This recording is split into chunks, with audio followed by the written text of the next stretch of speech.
देश भर में अलग अलग इलाकों में अलग अलग राज्यों में अलग अलग पार्टियों के नेताओं के फोन अचानक से हैक हुए और इन तमाम नेताओं के पास आईफोन थे जिस पर एक अलर्ट आया, एक नोटिफिकेशन आया जिसमें बताया गया कि आपका आईफोन हैक करने की कोशिश की गई है। अचानक से आए आईफोन पर इस अलर्ट के बाद सियासत गर्मा गई है, सियासत अलर्ट पे आ गई है। एक के बाद एक नेता स्क्रीनशॉट इस मैसेज के डालते नजर आए सोशल मीडिया पर और बताने लगे कि मोदी सरकार उनके फोन हैक करना चाहती है, क्योंकि जब से इंडिया गठबंधन बना है तब से विपक्षी नेताओं को या तो सीबीआई, ईडी, इनकम टैक्स के जरिए डराया जा रहा है या फिर उन पर दबाव बनाया जा रहा है। और इस दबाव का नतीजा ही है कि एक बार फिर आईफोन हैक करने का अलर्ट सामने आया है। सरकार ये काम कर रही है, इस बात का दावा विपक्ष लगातार कर रहा है।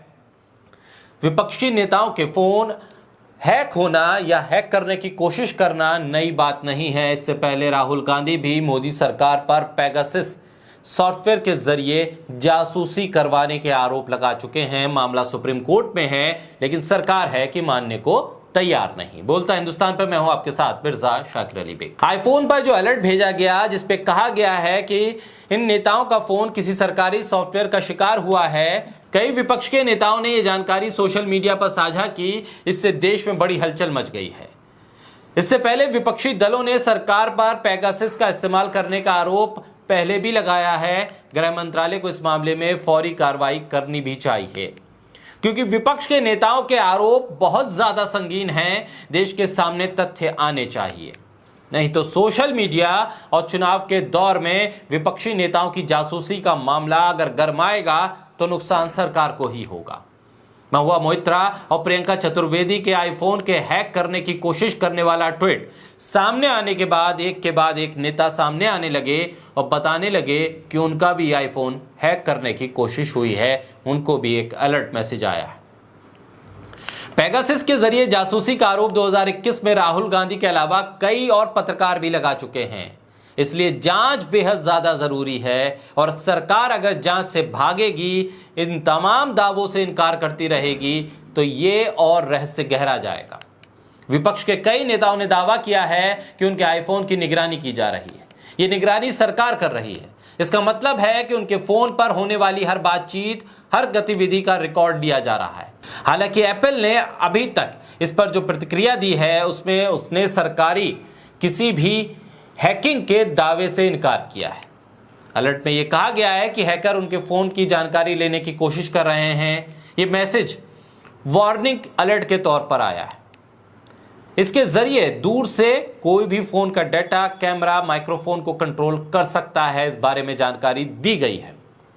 महुआ मोइत्रा, प्रियंका चतुर्वेदी, शशि थरूर, पवन खेड़ा, राघव चड्ढा और असदुद्दीन ओवैसी के फोन हैक करने को लेकर दावा किया गया है।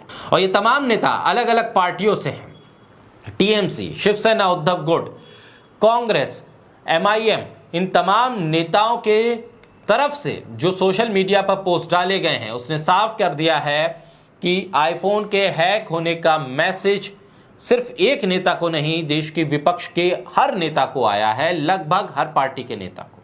सवाल यह है कि आईफोन हैक होने का मैसेज अगर किसी राजनीतिक षड्यंत्र का हिस्सा नहीं है तो फिर यह मैसेज सिर्फ भारत की विपक्षी पार्टियों के नेताओं के पास ही क्यों आए हैं? उन नेताओं के पास ही क्यों आए हैं जो मोदी सरकार के खिलाफ मुखर रहते हैं? उन्हीं नेताओं के पास क्यों आए हैं जो ज्यादातर इंडिया गठबंधन का हिस्सा हैं? ऐसे में सवाल गंभीर हैं। इसका सामना मोदी सरकार को करना चाहिए और बताना चाहिए कि दरअसल आईफोन हैक होने के पीछे के पूरे तथ्य क्या हैं, और एप्पल को भी इस बारे में स्पष्ट करना चाहिए कि जो पूरा मैसेज आया है उसके मायने क्या हैं। हालांकि इस बारे में अब सोशल मीडिया पर तमाम राजनीतिक दलों की तरफ से जो मैसेज का स्क्रीनशॉट डाला गया है वो सार्वजनिक है, जिस पर अब राजनीतिक प्रतिक्रियाएं भी आ रही हैं। राहुल गांधी ने भी प्रेस कॉन्फ्रेंस करके इस बात को कहा है कि उनके दफ्तर के कई नेताओं के पास इस तरह के मैसेज आए हैं, मेल आए हैं, जिसका जिक्र राहुल गांधी ने किया। राहुल गांधी ने कहा कि सिर्फ आईफोन हैक करने की बात नहीं है, उनके तो यूट्यूब चैनल तक को भी कंट्रोल किया जा रहा है, उनके सोशल मीडिया अकाउंट को भी कंट्रोल किया जा रहा है। राहुल गांधी ने इस बात का भी जिक्र किया, इससे पहले वो पेगासस का मुद्दा उठा चुके हैं हैं, लेकिन मोदी सरकार इससे इनकार कर चुकी है। मामला सुप्रीम कोर्ट में है। ऐसे में अब सवाल यह है कि मोदी सरकार की तरफ से क्या प्रतिक्रिया आती है, क्योंकि प्रियंका चतुर्वेदी, महुआ मोइत्रा, शशि थरूर, असदुद्दीन ओवैसी, तमाम नेता सीधे सीधे प्रधानमंत्री और गृह मंत्रालय को टैग करके सवाल पूछ रहे हैं कि आखिर इसके पीछे का राज क्या है। प्रियंका चतुर्वेदी ने तो एक लंबा चौड़ा पत्र भी गृह मंत्रालय और प्रधानमंत्री कार्यालय को लिखा है और जवाब मांगा है।